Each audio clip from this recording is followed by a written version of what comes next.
Welcome back to another edition, episode, installment, what have you, of the Birds Blast with Kyle Quinn here on the Edge of Philly Sports with your boy Matty B and my main man on my right here, Mr. Kyle Quinn of 94 WIP. Kyle, welcome back. 10-1, Kyle Quinn. The Philadelphia Eagles pull off another miraculous, let's call it what it is, miraculous victory over the Buffalo Bills on Sunday in overtime. How you feeling? Did you have a good Thanksgiving, Kyle? I had a great Thanksgiving. Unfortunately, the Cowboys couldn't lose for me, but the Lions did. Gave the Eagles a little bit of breathing room, and then they got the job done Sunday. Not easy, like you mentioned, but we're still standing, man. 10-1. Let's go. 10-1 and looking good. I guess for those of you who really still feel this team is anything but what it really is, and we'll get into this. I'm sure we're going to unearth all of this hostility and disbelief on my side of things, and of course Kyle will attempt to pump me full of the big old Eagle propaganda machine. But we'll get through this as we move. Kyle, Sunday. A lot of people have asked me, why am I so negative? Why am I so down on this team? And there's a myriad of reasons, and I've explored a few of them on this program here. But let's kind of put that off to the side for a second. Kyle, how is it that this football team continuously shows up for every game unprepared, it seems like, in the first half to play football, then finds them some sort of miraculous halftime adjustment and comes back and scores points, moves the football, stops the football, and then ends up winning games week after week after week, literally throughout this football season? And what is the reason, Kyle, for this? What do you think? Well, they're just a really, really hard football team to beat. I mean, if you think about it, every week you're talking about this mistake that team made, and if they didn't make it, that they would have won the game.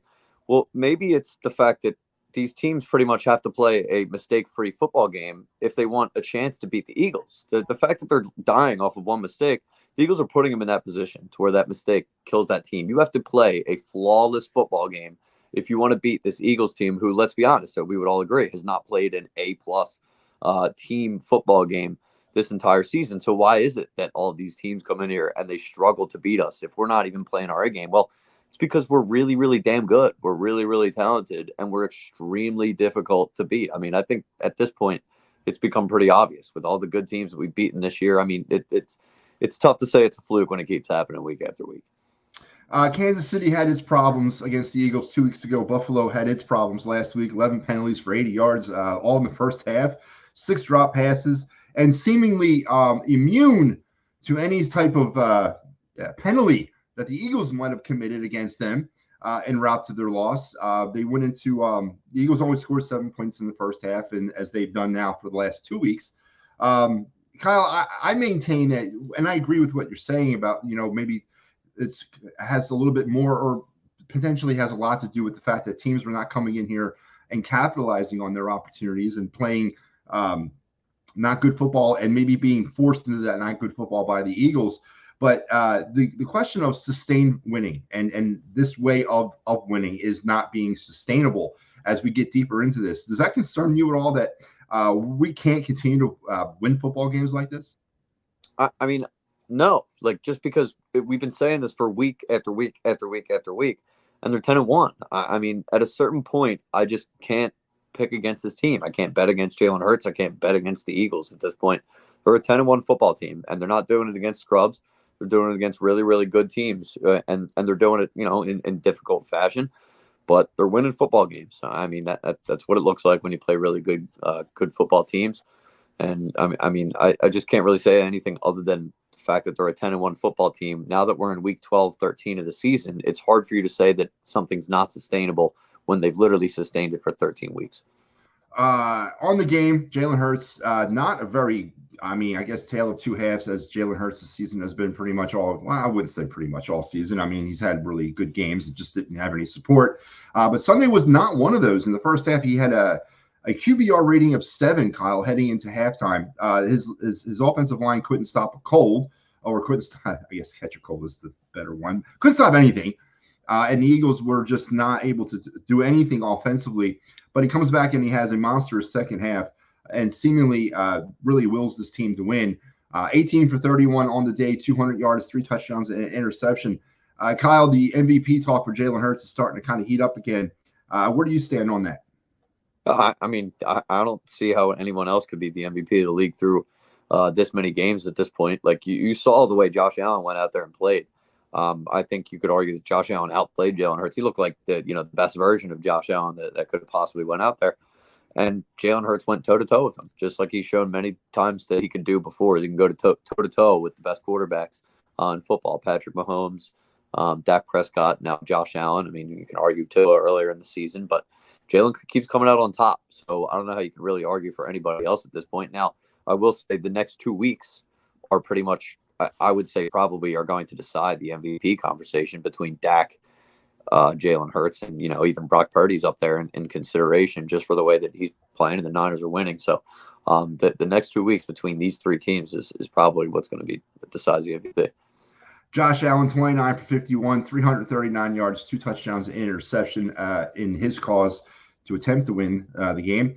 For the Eagles, other offensive standouts, before we'll talk about defense in a second, but DeAndre Swift had 14 carries for 80 yards, about an average of about 6 yards a carry, and his longest of the day was 36 yards. Jalen Hurts also had 14 carries. Kyle, this is the second week in a row where the featured running back and the quarterback have had the same amount of carries, whereas the other two listed running backs on this team have only managed 2 carries a week. I mean, Gainwell had 2, Scott had 2 this week, and they both had 2 last week against the Buffalo or against the Chiefs. I maintain that this is a recipe for disaster when it comes to the way you're putting your quarterback in harm's way. I know everybody is, on the Jalen Hurts MVP train. He's still hurt, Kyle. You can see it. I don't care what you're going to tell me. I've seen it in his eyes. He's hurt, and I know he's doing what he's got to do. But how much more can he take, abuse-wise? I mean, I don't think he looked very hurt on Sunday at all. I think actually that looked like the fastest and the quickest that Jalen Hurts has looked all season, especially when that quarterback draw to end the game. I mean, he freaking booked it. Saw him make a great cut up the field earlier in the game. That was without a doubt the best that I thought Jalen Hurts' knee looked. And the way you talk about the divvying up the carries, I think that's about the balance that you want. You want it to be Swift the most, and you said he had an equal amount with Jalen Hurts, but you have to account for a few of those being push plays for Jalen Hurts, and you also have to account for some of those being scrambles. Jalen Hurts like taking off after running out the pass. So I think the hierarchy should be at this point Swift, Hurts, and then maybe Gainwell around the same amount of touches, and then Scott if you're giving him the ball at all. So I think when you have the quarterback like Jalen and you have the ability that he has, and you don't really have as many other guys, I think that's kind of what you have to lean on if you want to be multi-dimensional and you want to win football games. Now, I understand the push carries and potential scrambles and broken plays and all that, Kyle, but you don't have a problem with the comparison being really close to your lead backer and your starting quarterback? Well, I mean, I think that says more. I think that says more about the fact that Swift should be getting more carries than it does that Jalen Hurts shouldn't be getting as many of that. Like, I think that's about like if you're going to win a football game that goes to overtime and it's a shootout 37-34, then I think that's an appropriate amount. For it's not an egregious amount of carries for Jalen Hurts, especially if you consider the things that I factored in just a minute ago. A couple other things from this game on Sunday. Lane Johnson was a game time scratch. Something happened to him on Saturday night. I mean, you've all seen the reports, whatever they might be. But Jack Driscoll really kind of seemed like he was confused in the first half, got a little bit better in the second half. Lane Johnson's not showing up on the injury report for this week. I don't know what the latest is on that, but how important, and I know the answer to this, but how important is Lane Johnson being on this offensive line? And if not, can Jack Driscoll weather the storm? Yeah, I mean, I think the Eagles would be screwed if Lane Johnson weren't playing this week, especially against Nick Bosa, Chase Young, whoever is going to line up off the edge there. Lane Johnson did a really, really good job against Bosa last year, even with the torn adductor. But Lane was a full participant in practice as of today, Thursday, so he's definitely going to play. He said earlier in the week that he plans on playing. So that's obviously a huge, huge boost for the Eagles. But no, to answer your question, if it were Jack Driscoll out there, we would be, as the kids say, effed. Easy, man. He's not that bad. I mean, he's got potential, but you're right. I mean, how are you going to – listen, the question's going to come up here soon, sooner than later, is what the replacement on Kelsey and Johnson's. It's going to happen one of these days. Hopefully it doesn't happen all at the same time. I mean, I fear that both of them are going to step away at the exact same moment, and the Eagles are going to be left with huge issues, potential issues on that offensive line, but that's that day ain't today. But yeah, I agree. I think that Lane Johnson is a game changer, and I don't know if we've taken him for granted, but To have a guy like that on the right side of that line for the last, 13, 14 years really has been a godsend. And it's going to be impossible to replace him. Yeah, I mean, he's Eagles legend at this point, and I don't know. I think Kelsey, I would have to guess, is done after this year. Lane, I would say maybe has another year or so in him, but I mean, yeah, you're definitely gonna have to be thinking about replacing both those guys. Let's transition now to the defense. They had their issues in the first half, but again, helped by 11 Buffalo penalties, 6 drop Buffalo passes, and Darius Slay apparently paying off the officials. Because Kyle, let me ask you this, and you can shoot me all you want, but I saw two of the most, 3, if you want to count the Hassan Reddick horse collar, 2 of the most egregious non-call penalties that I've ever seen in my life on Darius Slay. One happened at the end of the first half down there by the Eagle goal line, where he was literally on top of Stephon Diggs before the ball got there. And then the last one happened in overtime, where he was literally holding on. I believe it was Diggs again as he was beat. Darius Slay has not had a good season. And now we factored this in. Obviously, it's lucky that he didn't get called on those calls. And we discuss calls, no calls all day long. But how concerned are you about Darius Slay and the entire Eagles secondary moving forward? I have less of a concern about Slay than I do about Bradbury. I think, if anything, Slay's looked decent. I don't think either him or Bradbury look as good as they have last year, but I don't think Slay's been bad by any stretch. Bradbury, I wouldn't say he's been bad either, but if I had to worry about one of the two going forward, I would probably say it's Bradbury. Yeah, and I mean, I agree. Those were both egregious pass interferences missed on Darius Slay, but, those happen. And I mean, at the end of the day, we had 2 pretty bad false starts of our own from Jason Kelsey, and we were able to overcome them. Buffalo wasn't able to overcome theirs. So, yeah, and I maintain that too. If you're going to give a gift, you got to take the gift. And obviously, the Bills didn't do it, and neither did the Chiefs. Both games played under very rainy conditions down there. One at Link and the one at Arrowhead. Unsung hero of the day. We go back to that special teams. Jake Elliott, 59-yard field goal in the rain. Kyle Quinn to tie things up with 20 seconds left. And then, of course, Buffalo decides with 1 timeout and 20 seconds left, they don't need to attempt to try to win the game in regulation. They're just going to kill the clock. Another, I think, mistake. But how much do we forget about the steadiness of a great place kicker when it comes to Jake Elliott and what he has done? Maybe, I guess, not as good as since we've had David Akers here. Yeah, I mean, I think he's the best Eagles kicker ever. I love David Akers. I grew up watching David Akers. David Akers was amazing, but I don't know if I remember somebody coming through in as many clutch and ridiculous situations as Jake Elliott has. I mean, there was a weird part of me where, I mean, when he lined up to do 59 yards and it was with the rain in his face and everything, there was I was saying, it's not crazy that he makes this. There is a possibility in my head that Jake Elliott makes this kick. And that's not something you can say about just any kicker. So yeah, I mean, getting him off Cincinnati's practice squad is one of the most underrated moves that the general manager here has ever made. So Kyle, we're gonna go over some stats here, then we'll turn the page on Buffalo. But before I do, I just want to ask this. Jason Kelsey, as you mentioned, the 2 false start penalties, and then he removes himself from the game. A lot of rumors surrounding him. I think he confirmed why he left. This team is lacking a lot of things. Personality is definitely not one of them. Jason Kelsey, possibly one of the maybe greatest centers ever to play the game for the Philadelphia Eagles. Hall of Fame potential, I believe. Do you think that Jason Kelsey's a potential Hall of Famer? Yeah. And his presence on this team cannot be underestimated either, right? No, Jason Kelsey's a definite Hall of Famer. It's funny because he did say that he had to take a leak going off the field. But the interesting thing about the 2 false starts, and he did say this, which you don't really think about, but he said the crowd was really so revved up because the Eagles were going no huddle, and it's the end of the game, and you're not supposed to be loud when the team's on offense, and he couldn't really hear Jalen Hurts' cadence, so it screwed him up. So. I know Jason Kelsey not trying to take a dig at the fans or anything, but it does make sense. If you're at home, you're supposed to be able to hear the quarterback's cadence. Just a little interesting tidbit that Jason Kelsey gave on that. For the game, the Eagles scored 7 first-half points. They've now scored 145 first-half points on the season. That lowers their average 13.2 points per half. In the second half, though, the Eagles scored 30 to include overtime. For now 172 points on the season, 15.6 Obviously, this thing paints the picture of what this Eagle offense has been all season long, a very slow starting offense, but yet a fast finishing one. Penalties in the game, Eagles had 4 for 30 yards, now 57 for 481, averages about 5.5, 43 yards. Eagles did force one turnover on Sunday for their 14th of the season, just under 1.5 a game.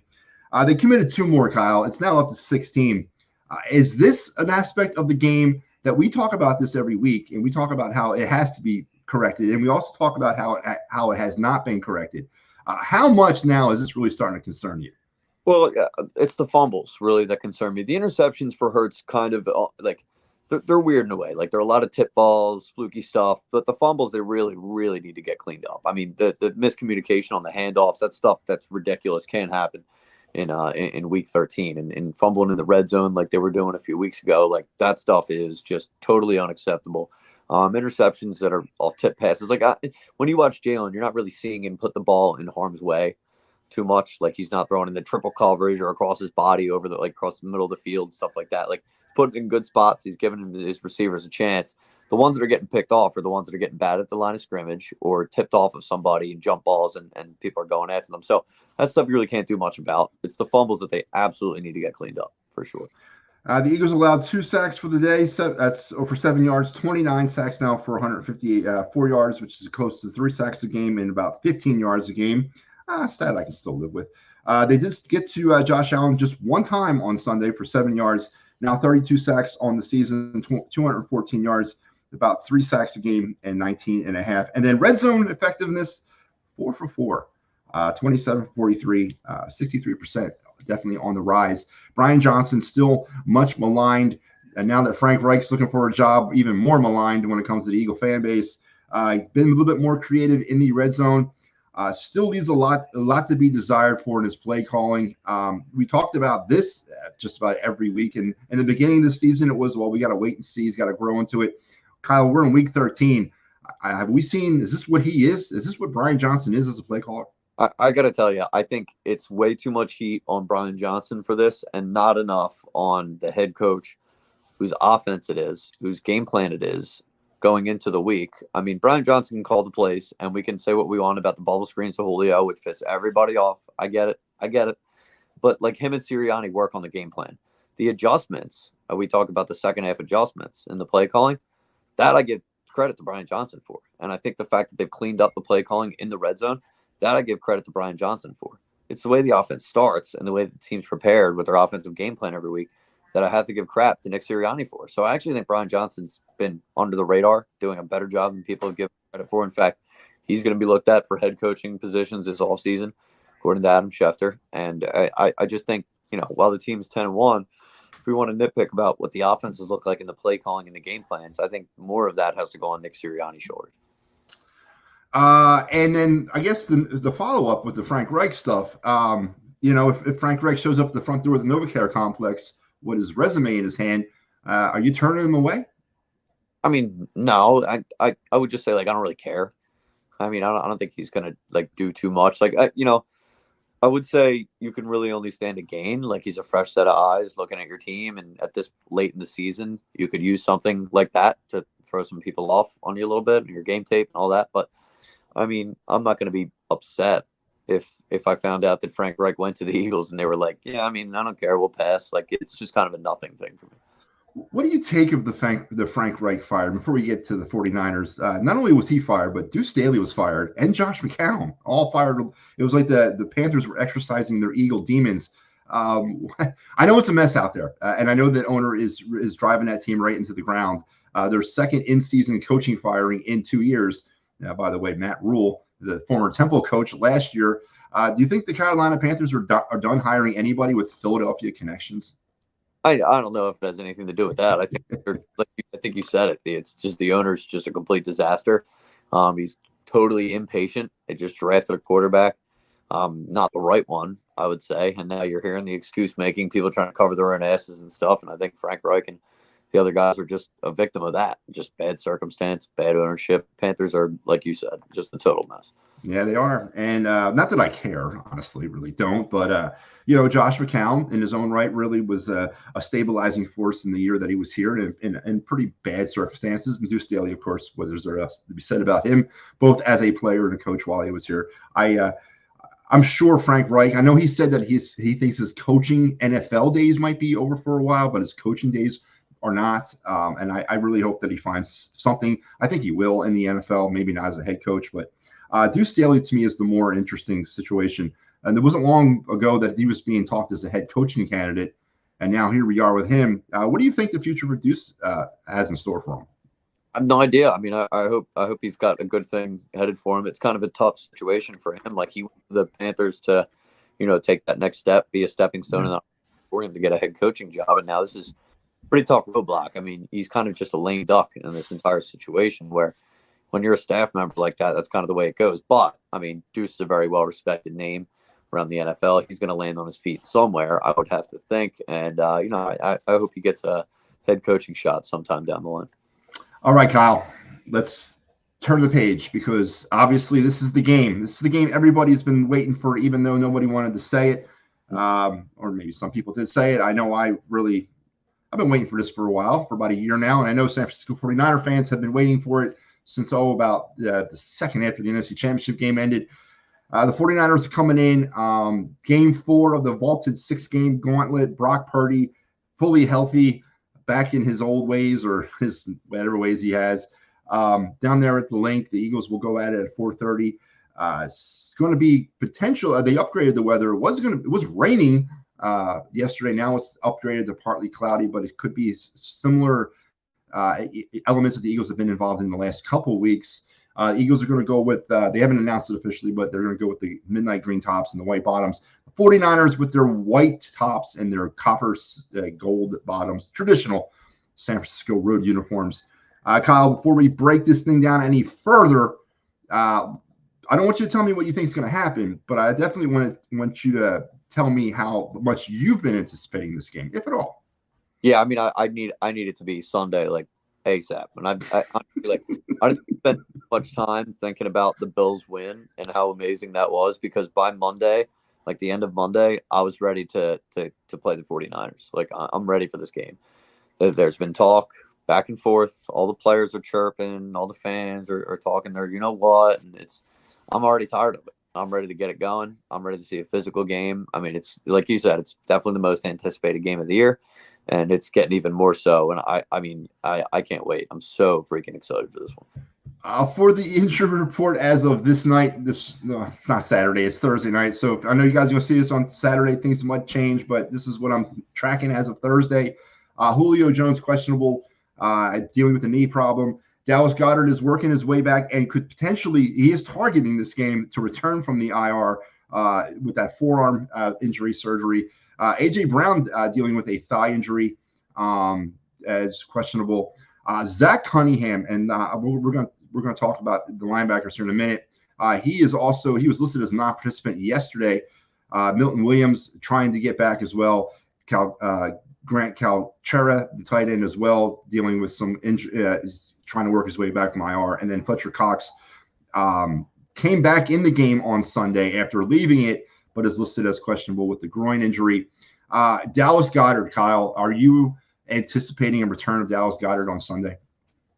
Dallas, I have no idea about. I would say him and Fletcher Cox are probably about, like, they're a coin flip, like, as far as I know.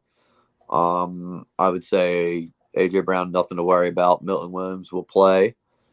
Definitely see, who was the other one that you mentioned off the top there? Julio, he's dealing with an injury. Yeah.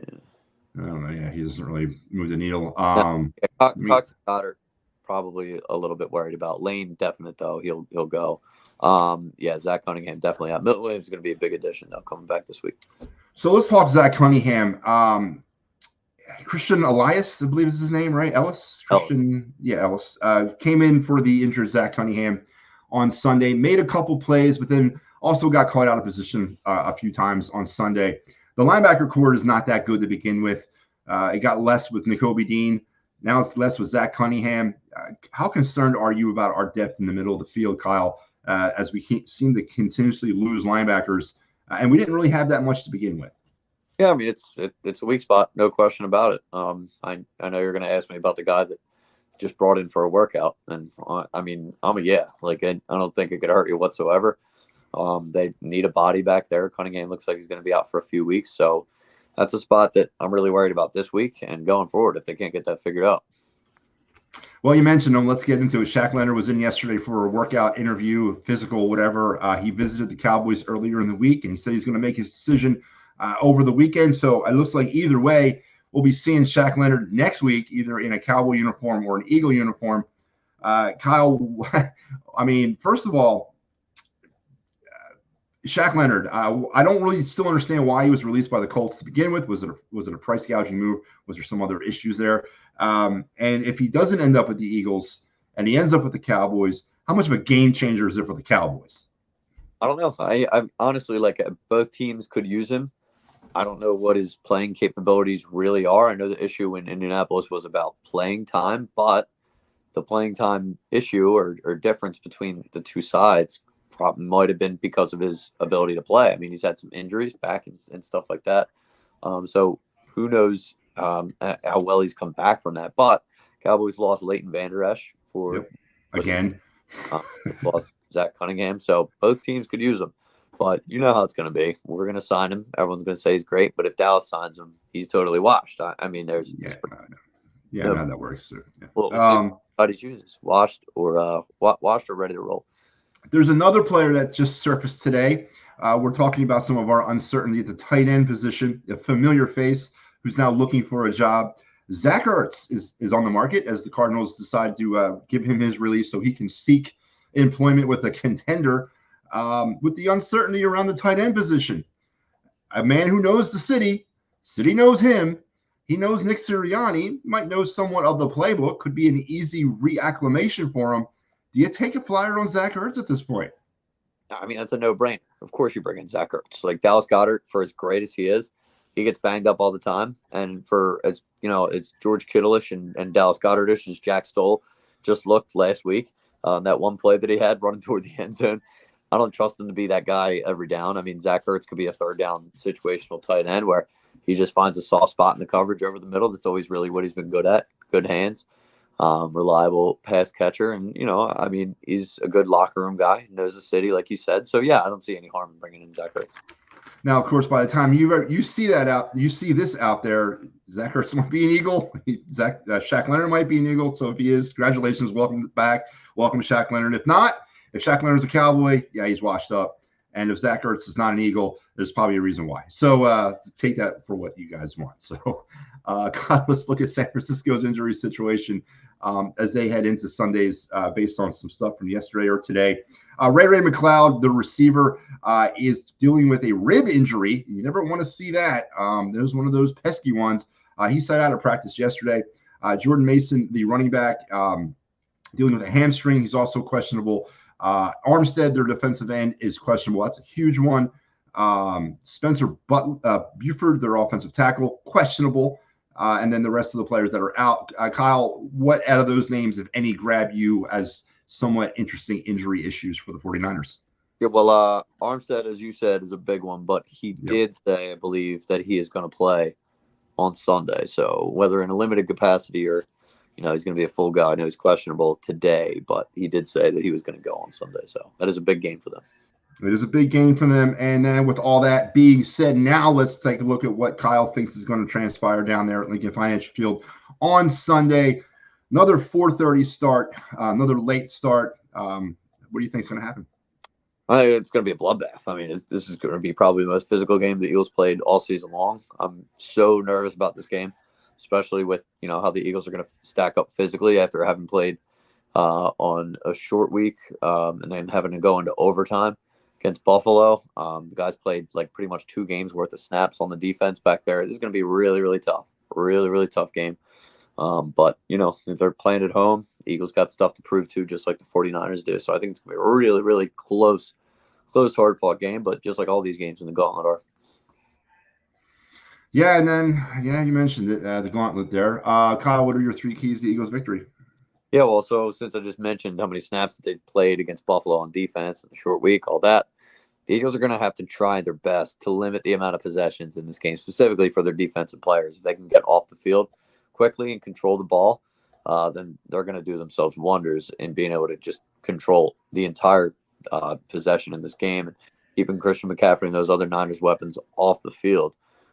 That's going to be massive for them. They have to control the ball, limit the possessions on both sides because they got some tired dudes back there on defense. So beyond that, they're going to have to stop Christian McCaffrey. He's their best weapon on offense. I don't care what anybody says about Brock Purdy. Christian McCaffrey is a pain in the ass. I fear him very much. And if they can't stop him, then they really don't have a prayer to stop the 49ers. The other thing they're going to have to do is play from in front. You can't really play from behind against the 49ers like you have been the past few weeks. I know we've been saying it, and they managed to pull it out. But you need to make Brock Purdy try and win this game with his arm. He's been terrible when he's had to throw from behind. He's really just a good front-running quarterback. So let's see him have to do it. Look, I think the Niners players put a lot of pressure on Brock Purdy by saying all offseason and this week that Brock Purdy was the difference in the game, that they would have beat the Eagles if not for Brock Purdy getting out of the game. So Brock Purdy better put up, or else we're going to look at him and be like, well, they said you were the difference in the game. So a lot of pressures on Brock Purdy here. I think they need to make him be the one that beats them. And if they do that, then I think they'll be able to come out with a victory. Yeah, I agree with all those points. The Brock Purdy mystique, I'm still not in on that. I don't really see what's there. I really don't. Maybe I just haven't watched him enough. I mean, he plays for 49ers. It's not like I'm tuned into all their games. So is he a competent quarterback? Yeah. Is he NFL elite? No, I don't think so. But I agree with that. My three keys to Eagle victory, Kyle, we talked about it last week, and you said that it's probably not going to happen, or it comes in real short supply these days. Give me goddamn 4 good quarters. I mean, is that a lot to ask? I just want 4 good quarters. I'm not saying they have to be 4 winning good quarters, but just give me 4 competent football played 4 quarters. The Eagles have not been able to do that really consistently all season.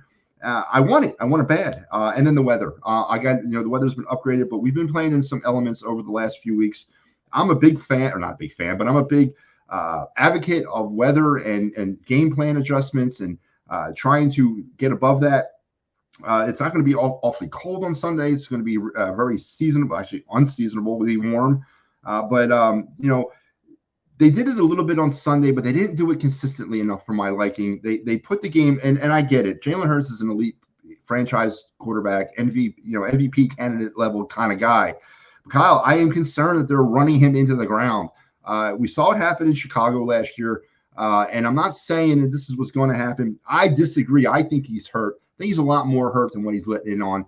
I think he's rising above it with his competitive attitude. I get that, but I think he's hurt, and I'm concerned that we keep putting him in these positions, and he's going to put himself in these positions more than we should be putting him in those positions. But I just don't like the distribution. I don't like the way they're using their running game. I don't like the way the backs are being used. Now, granted, I don't think the backs are all that good with the exception of DeAndre Swift. As you mentioned, we wanted an upgrade at the trade deadline. We didn't get one. But they got to find a way to take the pressure off of him and also try to be more cognizant to what the weather and what the defense is given to them. And then we can't have first halves anymore like we've been having the last couple of weeks.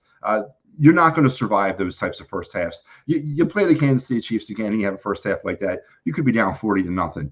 You play the Bills like a first half like that. Maybe you're down 30-7 or something like that. You just can't put yourself in that position every week and expect to come back and win. I'm worried about this team's mental health right now. Maybe they think that they're more than what they are, or they can rise above these situations, and maybe they don't go out and play as hard or attack things with as much vigor because they think, well, you know what, we'll just come back in the second half. I don't like that style of play. Yeah, I mean, I don't really necessarily buy into the last part you said, but I do agree that they need to play a complete game this week. To my first key, they need to get a lead and they need to stick with it the entire game. I think Shanahan and the Niners record when they're trailing going into the fourth by 10 points is like 0-32 or something ridiculous. Yeah. They just can't play from behind late in games. So I'm with you there. I think this week more than anything, they need to play a complete 4-quarter game. All right, Kyle, predictions, score, and your MVP. I pretty much can write this whole thing down with the exception of the score, but go ahead and let us know what it is. Yeah, so I'm just not going to pick against the Eagles, who are 10-1 at home. even though this is the toughest competition that they faced yet. I think the Niners are the second best team in the entire NFL, right behind the Eagles. So I think it's going to be tough. But with the Eagles at home, better quarterback, I think they have the better head coach, and I think they just have the better overall team. I'm going to go with the Birds, and I think they're going to win by just 1 point. I got 24-23. Jalen Hurts is going to be the MVP again. Yeah. Yep, pretty much had all that down already. All right. By the way, to remind the folks back at home, Kyle's now 9-2. He picked the game. He picked the Eagles to win last week. I did not. I picked the Bills. He picked Darius Slay as his MVP. That sure as hell didn't work out. And I picked Josh Allen. And you know what, Kyle? I get it. They lost. But, there could be an argument made that Josh Allen was the MVP of that game. There also could be an argument that Jalen Hurts was the MVP. But I did pick the Buffalo Bills. So now I am 7-4. You're 9-2. All right, Kyle. I'm going to shock you. Oh, no, I'm not. I got the 49ers 35-24, and Joey Bosa is my MVP. Really? He plays for the Chargers. That's going to be difficult. Nick Bosa. Sorry, Kyle. 35-24. That's all right. I mean, I'll just move to 10-2. He'll be 7-5, and I'll have just completely blown you out of the water for this year's record. Yet again. Unfortunately. Yeah, that's the risk we take. All right, Kyle. Question of the week. Big time stuff coming, as you mentioned, out of the locker rooms, trash talk, fan bases getting at each other, this, that, and the other thing. And it really makes me wonder, Kyle, when the hell did the Eagles and the San Francisco 49ers become rivals of any kind? I remember growing up back in the day that, teams like the 49ers, who were dominant back in the 80s, they would undoubtedly have to face either the Giants, Cowboys, or Redskins at the end of the season in some capacity in order to get to the Super Bowl. But when you're talking rivalry, when you're talking a hatred towards an opponent and this natural disdain for each other, it's because you played them quite frequently and you have a history against them. The Eagles don't have much of a history. They don't have much of a successful history against the 49ers, but they don't really have much of a history. Why are we hearing talk about Eagles-49ers rivalry, and do you believe in such a rivalry? Yeah, I mean, of course. I don't know how you couldn't. You said it yourself. You're anticipating this game more than almost any this season. I think more than any this season. That's because it's a clear rivalry. The minute the Niners opened their mouth after losing the NFC Championship game and started moaning about Brock Purdy, it became a rivalry because now I just want them to shut up. They're annoying.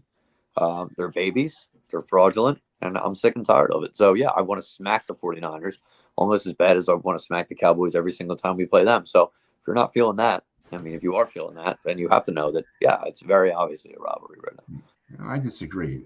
This team is in the NFC West. Oops, sorry about that. This team's in the NFC West, and we're not. So I don't agree with an actual rivalry. I agree, though, this is an important game for the Eagles. But my second part to my question of the week is, if you had to win only one of the next two games, Eagles-Cowboys or Cowboys-49ers, which one do you want to win? Well, hold on a second. Just because they're in the NFC West means that they can't be a rival. The Cowboys and the Niners are a rivalry that goes back. The Cowboys and the Steelers are a rivalry that goes back. I mean, you see teams in huge games and big moments happen and you become rivals. I mean, just because it happened in 2023, Matt, I know you're partial to things that happened in the 80s and the 90s. But just because it happened in the year 2023 doesn't mean that it automatically excludes it from being a rivalry. I mean, you admitted it, right? That you have been anticipating this game more than any, right? Oh, yeah. No, because of the quality of opponent. That tells you all you should know, Matt, is that this is obviously very real. The two teams clearly don't like each other. The fan bases clearly don't like each other. That is, by definition, a rivalry. So, Kyle, maybe the problem is that I just don't buy this soft, gushy, generational hate. All right, this is not real hate. This is social media hate. This is crap. My point is this, Kyle. When you have a rival, typically you have to play them every year in order to kind of keep that fire going. There could be a year or two goes by we don't even see the 49ers. So I'm not buying in on a team from the NFC West as my rival. I never will. I'm not saying it's not an important game, and nor is it an anticipated game, but it is nowhere near Eagles-Cowboys, nowhere near Eagles-Commanders, in my opinion. So no, I don't agree with that. Eagles-Commanders, get real, dude. The Eagles are way more of a rival with the Niners right now than they are the Commanders. All you need to know is that we played each other in the NFC Championship last year, and now we're meeting them at 10-1 and 8-3 the very next year. That's enough. That's all you need. Well, we played the Falcons in the NFC Championship game in 2017 and led the season off in 18 against them. Are we now rivals with the Falcons? I mean, under that kind of No, Matt, there was no bad blood. You know the difference. Like that, you're asking me questions you already know the answer to now. No, no, I'm not. I'm asking Yes, you what you you are. feel, how you, I don't know how you feel. I'm Now, asking how you feel about the tell me what 49ers. game you were anticipating more, the Falcons game or the 49ers game this week.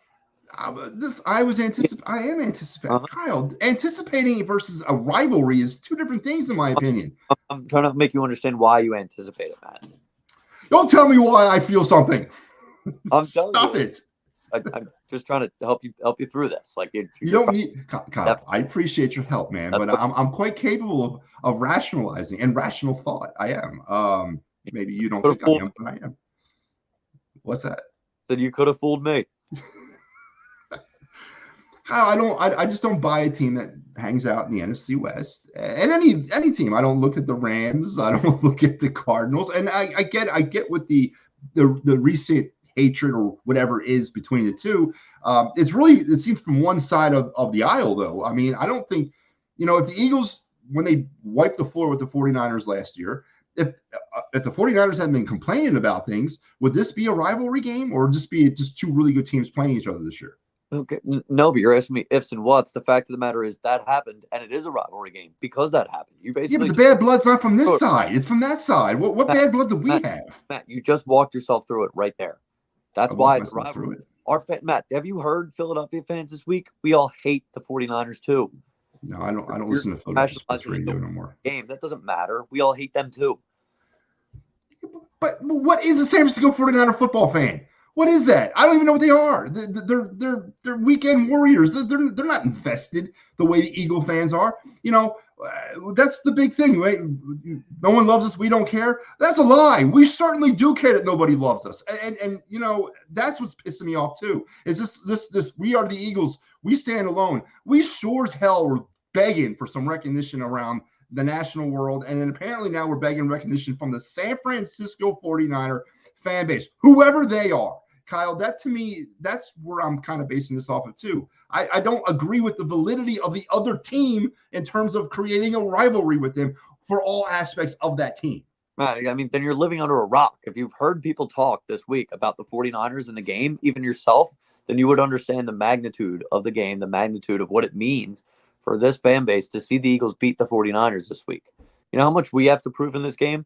Almost just as much as the Niners do. Because, Matt, we're underdogs in the game. By 3, yep. We're underdogs in the game. The Eagles have something to prove here.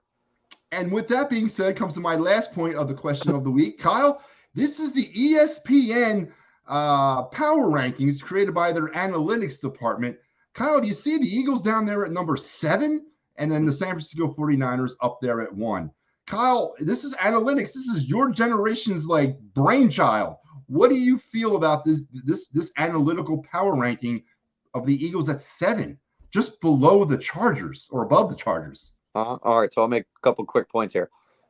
You should look up what this was last year at this time because I'll tell you what it was. The Eagles were also 7 behind a bunch of lame crap teams that who cares about because the Eagles went to the Super Bowl that year. And now let's look at the list above the Eagles. I see 1 team, 2 teams, 3 teams, 4 teams that the Eagles beat head-to-head on that list. So I don't care. I really don't care about that ESPN ranking. Would you care if the Eagles were 1? No. I know the Eagles. That's all I need. I know that, and I know that from what I've seen, the Philadelphia Eagles are the best team in the NFL. I don't need validation from ESPN. I don't care. Okay. And that's my point. And I believe you. You personally don't need validation from ESPN. I don't need validation from ESPN either. Every other power ranking I see has the Eagles either 1 or 2. And that's kind of where I believe they are. They are probably either the first or the second best team in this league. But all week long, the vaunted Philadelphia Eagle fan base, as I said, I do listen and I hear what you're saying. They're crying. They're crying for some national recognition. Why do we care? Why do we care what the national media thinks of us? Why not get our own house in order? Do it, take care of our business, go out and win a Super Bowl. Who gives a damn what the national media thinks, what the national public thinks? We had this problem in 2017 and we did what we had to do. Why is there so much whining going on from the Eagle fan base about national disrespect? Well, I agree because the majority of fans that say that no one likes us, we don't care, are lying and they want validation. But Yeah. I will say this: there's a difference between people wanting validation from ESPN or whatever other national talking heads that give out validation versus seeing the validation of your team beating the other team on the football field on Sunday. That's the validation that I crave as a football. Absolutely.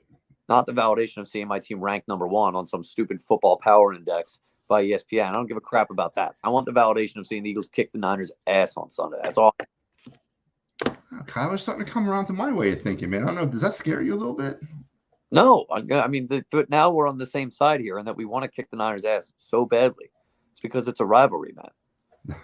No, to me, it's not a rivalry. To me, it's just two really good teams who happen to catch each other at the right moment, at the right time, coming off of last season. It's not a rivalry, Kyle. It's just it's a meeting. We're not. They are not on our schedule every year. We are not guaranteed to play them every season. So what? We are on national television facing off against each other in huge games in consecutive seasons, and the fan bases and the teams hate each other. You can not think that's a rivalry of whatever weird, stupid definition you have, but to everybody else it is. Weird, stupid definition. Jeez. First of all, again, I'm gonna leave it lay here. I don't agree with the San Francisco 49er that they even have a fan base. I don't even agree with that. I don't think they have a fan base. Drinking wine and cheese in the parking lot of, what is it, Levi Stadium, whatever they call it out there. That to me is not tailgating, nor is it fandom. All right. They don't have a fan base. So I guess that's where it dies for me. You can't have a rivalry with a team that doesn't have a valid fan base in my eyes. Okay. Like, your eyes are always, as always, Matt, like different 99% of everybody else's who actually is capable of rationing. So. Apparently, I struck a nerve with the rivalry theme. Jeez, Kyle. Bit sometimes. Jeez. News came out again today. The last bit of information, I'll let you go. The Eagle Week 16 game against the or not? Is it Week 16? Yeah, no, 15. Week 15 against the Seattle Seahawks. The final game of the gauntlet has now been flexed to Monday night. It's the first time I believe a game has ever gone from a Sunday start time to a Monday night game. And I imagine they just moved the game that was on Monday night into that the former Eagle time slot. Kyle, is that how that works? No, they put that game at 1 and then moved another one up to 4, I believe. I think that's how it went. Okay. What's your take on that, Kyle? I mean, as a fan or as a potential person who's getting ready to travel to Seattle, I mean, what is your take overall on the NFL moving a Sunday game to a Monday Night Football for the first time in history? Yeah, I mean, look, I understand if some people have issues with if they got tickets and travel and the planes and stuff like that. The reality is the NFL's got you by the balls. Nothing's going to change. I mean, they're going to do whatever the hell they want to do. I don't care. The Eagles are in primetime versus they're in 1 o'clock, whatever. I just know that the Eagles are the draw of the National Football League. Every week they seem to top their numbers from the previous week of people watching and the ratings they're getting. So this one's probably going to top all the rest just because of how anticipated it's been across the league. So the Seattle game, yeah, it makes total sense to me that it's moved to Monday night. People want to see the Philadelphia Eagles play football. I agree. And maybe they'll flex that Cardinal game to a Monday night too. I don't know, but I doubt that's going to happen. But all right, Kyle, before I let you go, where can the folks out there find you? At Kyle_Quinn WIP on Twitter. And those last 3 letters there are where you catch me on 94.1 Monday through Friday, 10 a.m. to 2 p.m. every day. All right, Kyle, we will talk next week, and hopefully we're talking Eagles victory 11-1. Dallas week is being full. Dallas week part 2 will be in full swing, and we'll get this thing cooked up for the back end of the gauntlet. So, Kyle, we'll talk to you later. Go Birds. Yep, in the thick of the gauntlet, buddy. Go Birds, Matt. See you, bud. All right, man. Kyle Quinn. That was actually a pretty civilized conversation, based on my rant the other night. I've had some time to process. So. Kyle Quinn joins me, and yes, it is not a rivalry. I understand what he means, but I'm just not waking up every morning with my, Niners suck face on, or I don't know of any doctors that are slapping babies in town, looking at them like they did with me and said Dallas sucks, or they're saying that the Niners suck. I'm not buying that. It just happens to be 2 ships in the night that are passing each other at the right time in pretty important spots of the NFL season.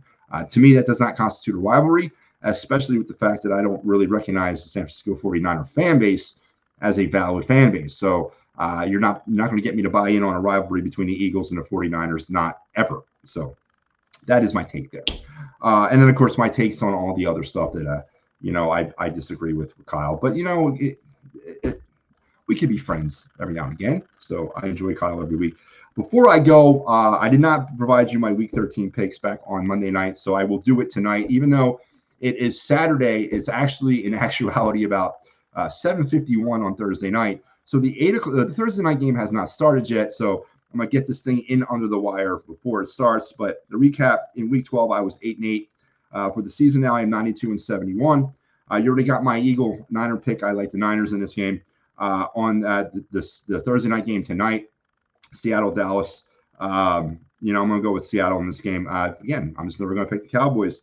Then on the Sunday's games, I got Indy over Tennessee, the Chargers over the Patriots, the Jets over the Saints, the Falcons over the not the Jacksonville Jaguars over the Saints, the Falcons over the Jets, Pittsburgh over Arizona, Miami over Washington, Denver over Houston, Tampa Bay over Carolina, the Rams over Cleveland. I like Kansas City over Green Bay on Sunday Night Football. And on Monday night, give me Jacksonville over Cincinnati. So who did I say was going to – what team is that? Indy, Tennessee. Detroit over New Orleans. Good God. So that's Detroit over New Orleans and Jacksonville over Cincinnati on Monday Night Football. There you have my Week 13 picks. Painfully got that out, but I did get it out. So, folks, that is going to do it for me and another fun-filled episode of the Birds Blast. But don't forget, here on the Edge of Philly Sports, it is the weekend, but we still got you covered. Today, you got some clearing the ice with the Penguins. And then, of course, I'm Birds Blasting right now. Tomorrow, PM in the AM. And then all the Eagles coverage we have for you leading up to the game. And then the lacrosse show at the end of the night to wrap up your weekend. Remember, if you're looking for tickets, look no further than Sherry's Ticket Town, family owned and operated since 1946. Save an additional 10% when you enter the promo code EOP10 for sports, concerts, and theaters. www.sherrystickets.com. And if you're in need for some workman's compensation, motor vehicle accident, personal injury, or criminal law questions, Dave Cherry at 610-565-0300. And he'll help you out. Dolan's in East or at Ridley Park, Quizzo Music, great times, and memorabilia giveaways. Give PJ and the gang a shout over at Dolan's. And then Philly Sports Trips, they got you covered. Phillies, Eagles, Sixers, Flyers. Remember, everything that Philly Sports Trips has to offer for you as well. Head over to phillysportstrips.com today and check it all out. And that is going to wrap me up. I want to thank Kyle Quinn. I want to thank you, and I want to thank all the sponsors here at the Edge of Philly Sports. Till we talk again on Monday night, go Birds.